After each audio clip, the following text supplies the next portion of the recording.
Hello, welcome back to the channel. Today I'm talking about shoulder path and how that may be a better way to control the direction of your golf shots.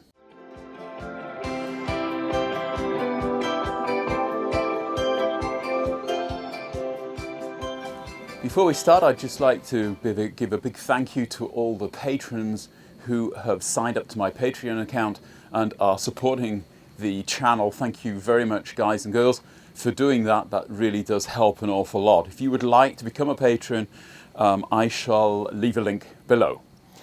But getting to the point today, I want to talk about shoulder path. I think we've all heard about club path, we've all heard about even hand path, but very rarely will we talk about shoulder path. We're talking more about the plane of the movement, the angle at which the shoulders are moving towards the target, without talking about the path that they are following. And I want to talk primarily today about the trail shoulder and how the trail shoulder should work through the ball.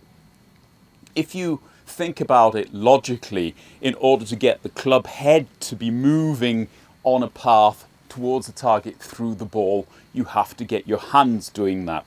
To do that, your hands, which are attached to your arms, are being moved indirectly by your shoulders. So if your shoulders aren't moving on the right path, then you've got no chance that the club head will be. Now, I hear you all saying, yeah, but it's just about turning your shoulders right and left. But unfortunately, like everything in golf, it's not. Your shoulders are very, very mobile. And it's not just the shoulders themselves, but the entire spine. This row of vertebrae that you have allow all kinds of movement, not just the rotational movement that we actually need, but they're also allowed you to tilt and go into the side bend movement that we need in a golf swing. And it's getting the right balance between this side bend and rotational movement which is going to help you to keep on playing. So what I really want you to look at here is how your trail shoulder is working in your golf swing. As you take the club back, your trail shoulder is obviously going to pull back behind your head. And it should be working on a plane, as we said in the past, which is more or less parallel to the shaft in the address position. So if you look at it down the line, my shoulders are rotating on a path parallel to that. But that would be fine if it was just basically a piece of wood which I was turning like this, which was mounted on another piece of wood, and both these things were stiff.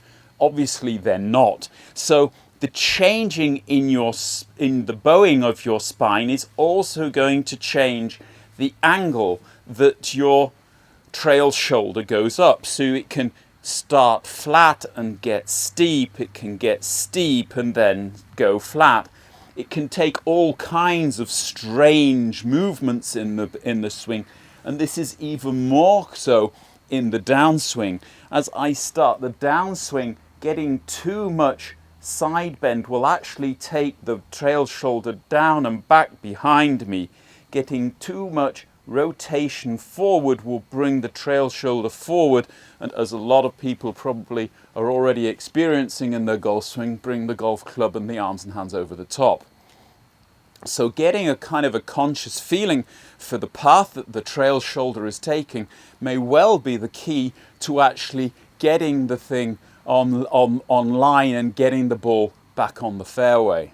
So what I want you to do here is basically place a club across your chest, and as you turn your shoulders parallel to the original shaft plane, I want you to kind of feel how the trail shoulder pulls up and back behind your head. As you change direction, now something you'll see in Rory's swing a lot is this kind of slight kind of squatting thing as he starts his downswing, which is actually dropping the trail shoulder before it actually starts to rotate down and forwards.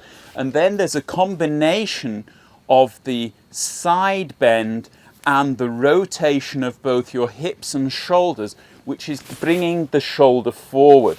I think the simplest thing would be to imagine you had a mini hula hoop and your shoulders are turning back in the hula hoop to the right and down the same path to the left, but given you're a right-handed golfer.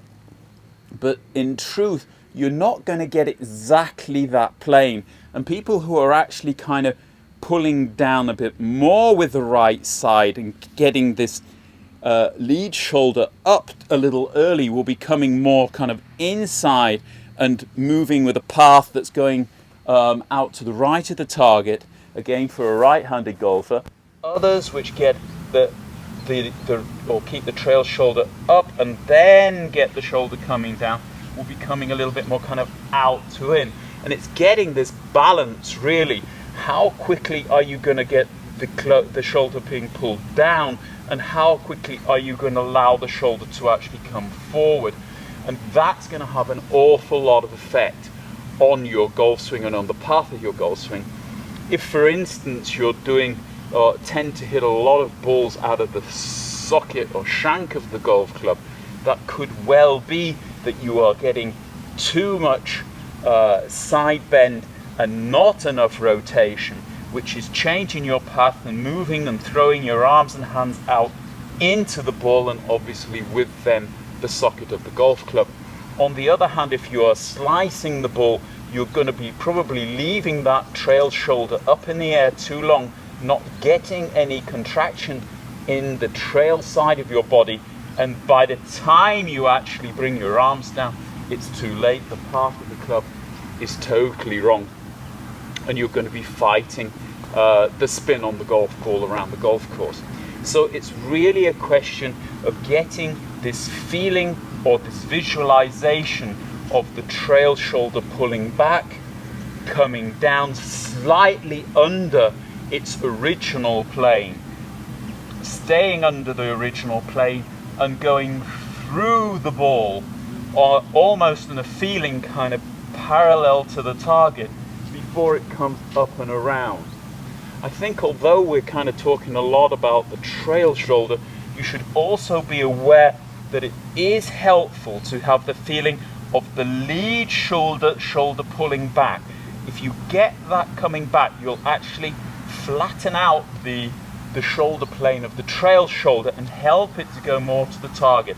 If this lead shoulder goes up too much, then it will tend to actually drop the trail shoulder. If on the contrary, the lead shoulder pulls around too early, it will tend to pull the trail shoulder forward. A lot of times, obviously, it's more about where is your kind of feeling in your body. Do you consciously have to think about what your lead shoulder's doing or what your trail shoulder's doing? I would just ask you to maybe video your swings and see if you can get a bit of a feeling for the direction that your trail shoulder's going, and just having the feeling of this kind of hula hoop feeling of it actually always coming back and up and then down and forward and then back and up on the other side. And you'll see people, especially Rory and these really flexible guys on the tour, getting that trail shoulder so far round, it's almost as if they're going to be pointing miles left of the target at the end of their swing. And this is obviously due to the wonderful mobility in their body and in their spine. Not all of you out there are going to be able to do that, but all of you should be able to get a feeling for how this trail shoulder is working in your golf swing, how it's coming up and down on more or less the same path, trying to stop it moving over the top of the original path as it came back. You don't want it going in this direction, and not allowing it to drop too far behind. You don't want it to be doing too much of a loop in the backswing. By doing this, you'll keep your arms on a pretty neutral plane, and you'll be able to get your club through the golf ball far more neutrally, and therefore obviously your golf shots are going to become more neutral as well. Nice fat one there to finish on.